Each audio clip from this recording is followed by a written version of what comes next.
Salinas de Gortari, el padre de todas nuestras desgracias. ¿Qué tal? ¿Cómo están amigos y amigas de esta comunidad?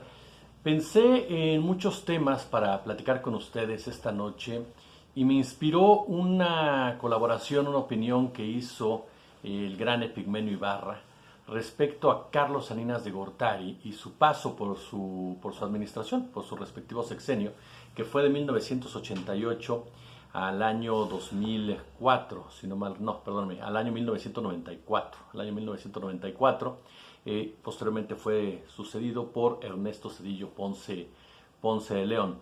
Y es que hoy por hoy México tiene problemas serios de desigualdad, grandes asimetrías sociales, una oligarquía que no va a soltar el poder tan fácil, y lo han demostrado en estos años, una economía criminal vinculada directamente con la anterior.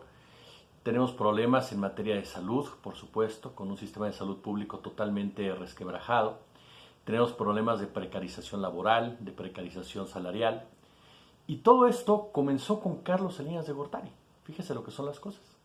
Carlos Salinas de Gortari, cuando comienza la profundización del neoliberalismo como sistema económico hegemónico, proveniente de la orden de los Estados Unidos, comienza a desmantelar el estado de bienestar, comienza a desmantelar los derechos laborales, los derechos sociales, comienza una andanada en contra del Instituto Mexicano del Seguro Social, por ejemplo, del ISSSTE, del FOBISSSTE, comienza una andanada en contra de la educación pública, y todo esto con miras a beneficiar a la iniciativa privada, a privatizar las diferentes instituciones, las organizaciones que estaban bajo control del Estado. Fue el sexenio de las privatizaciones, fue el sexenio que fortaleció a la oligarquía. Si revisamos la historia, nos daremos cuenta que antes de Salinas solamente había un mexicano entre los más ricos del mundo. Uno.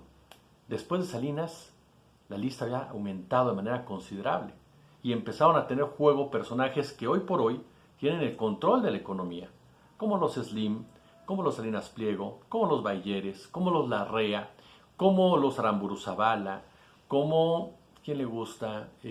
Los Harp, en fin, todos estos personajes que dictan las reglas en ese sentido y que se han enriquecido con un sistema económico que lo único que ha permitido es empobrecer más al pobre, empobrecer más a la clase media, que ha contado, por supuesto, con una narrativa en medios de comunicación en donde te meten hasta por debajo del tapete este concepto de la meritocracia que únicamente beneficia a quien más tiene. ¿Por qué? Porque es, como lo hemos platicado en otras ocasiones, absurdo de verdad hablar de igualdad para competir cuando hay niños que no tienen ni para desayunar, cuando hay niños que tienen que trabajar para tener algo que comer, y hay otros que tienen absolutamente todo. Es absurdo hablar de meritocracia cuando, si tú llegas a una empresa y eres el más preparado de todos, así, el más preparado, pero a tu lado está el sobrino, el ahijado del dueño, tú estás fuera. Entonces, eso de la meritocracia era parte de las telenovelas de Televisa y también formaba parte de esta narrativa que se dio y se comenzó a germinar con mayor fuerza durante el salinismo. Si nos damos cuenta, el salinismo fue toda una estrategia. Ahí tiene usted el ejemplo de los medios de comunicación. Carlos Salinas comenzó precisamente con este estilo, impulsado por las grandes televisoras del país, Televisa y posteriormente lo que fue Televisión Azteca, para vendernos cuentos, para vendernos narrativas, para vendernos precisamente conceptos que no nos beneficiaban en nada como país, pero que consolidaban a la clase alta, a la clase superior, a la clase de los ojos azules, ¿no? A los güeros, a las güeras, que protagonizaban hasta las telenovelas, y entonces empezaron a germinar en la sociedad este espíritu aspiracionista tan cuestionado por el presidente López Obrador y que no tiene nada que ver con que tú aspires a ser mejor, sino que aspires a costa de lo que sea. Ese es el aspiracionismo. Y eso fue lo que comenzó a germinar durante el salinato, impulsado por estos medios de comunicación. Y vámonos al tema de la seguridad. Fue con Carlos Salinas de Gortari, lo hemos dicho en otras ocasiones, en donde surgen los cárteles de la droga como tales, en donde se reparte el territorio, en donde el Estado los arma, en donde el Estado comienza de manera clara y concisa a controlar el negocio a costa de lo que sea.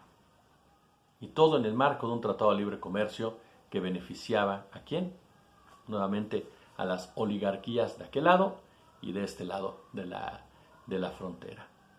Podríamos seguirnos con todo lo que germinó Carlos Salinas, pero concluiría con lo que pasó con Luis Donaldo Colosio. Ese rompimiento en el grupo élite, en el grupo, en el círculo cercano, como se les decía, integrado por muchos personajes que siguieron y siguen mamando el presupuesto, como Guillermo Ortiz, como Francisco Gil, como Serra, como Pedro Aspe, como el finado Manuel Camacho, en fin, como Ernesto Zedillo, Ponce León, como Córdoba Montoya y otros. Ese rompimiento en el grupo compacto generó la muerte de Colosio, por lo que decíamos en la otra cápsula.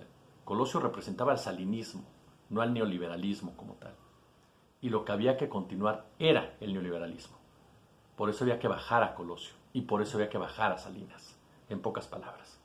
Pero el gran padre, y todo esto fue la espiral de la violencia que hoy por hoy vivimos, ese rompimiento en la élite que fue profundizándose, fue incrementándose hasta llegar a lo que hemos visto en nuestros días con confrontaciones tan brutales a través de grupos paramilitares, llámense como se llamen, para el control de los recursos naturales. Eso comenzó con Salinas en el 94. Carlos Salinas fue el padre, es el padre de toda la tragedia que hoy por hoy seguimos padeciendo los mexicanos. ¿A ustedes qué opinan? Como siempre un gusto, como siempre un placer.